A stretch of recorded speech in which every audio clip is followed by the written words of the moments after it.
Wow, this game was crazy. Welcome back, and today I want to tell you guys everything that you need to know about the upcoming DLC for Resident Evil Village. There is quite a bit of information that we know, which I want to talk about, and if you're curious on when to expect an announcement or a release date, be sure to stick around to the end of the video. But before we get into this, I just want to say something really quick. You guys have been showing an insane amount of support recently, and I cannot thank you enough. But as a YouTuber, I want to evolve.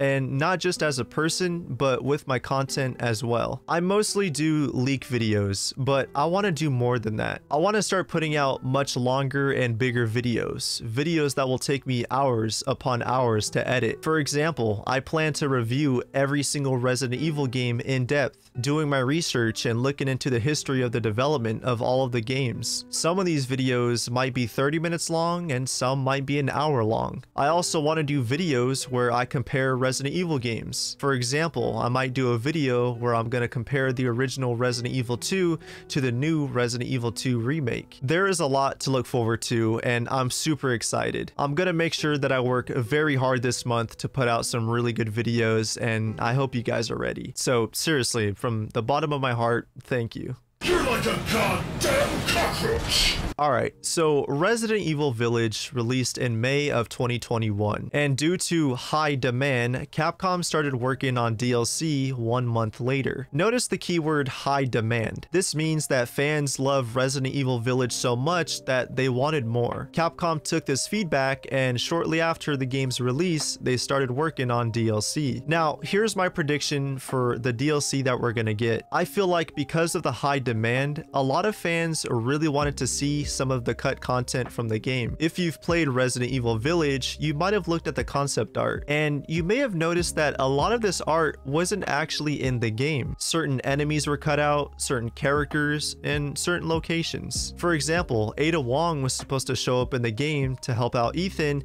and as it turns out, she wasn't in the game. Another prediction is they may find a way to bring back Lady Dimitrescu, or maybe they'll do a prequel where they show what happens at the village before, well, everybody goes crazy. In my recent video, I stated how this DLC could be announced in the next few months, and the reason why I say that is because there are rumors that a new PlayStation event is going to occur this month. Apparently, at this new PlayStation event, a lot of big games are going to be shown, and Resident Evil DLC usually takes around 9 to 11 months to develop, and it's been about 9 months since June. So if we're to assume that Capcom is reusing cut content, then they should already have most of the assets. With that being said, the DLC should almost be done, if it's not of course already done. And I feel like this lines up perfectly with the announcement this month, if the PlayStation event does happen. I've been saying that I think the DLC is going to get announced sometime during the summer, but maybe we'll see it sometime this month in March. So the main thing that we know about the DLC is they're probably going to reuse cut content, and maybe they'll find a way to incorporate Lady D into the DLC. And just in case anybody is worried, I don't think the DLC is going to get announced next year. I am 100% certain that it's going to get released this year, and we should be hearing news sometime in the next 2 to 3 months. So we know that Capcom is looking at fan demand, and one of those things is they're probably going to reuse that content that never made it to the final game. Lady D somehow might make an appearance, or they're gonna do a prequel to Resident Evil Village. Resident Evil 7's Not a Hero DLC was a sequel to 7, so maybe they'll do a prequel to Resident Evil 8. In addition, we know that it's gonna release this year. I don't think they're gonna release the DLC next year, because next year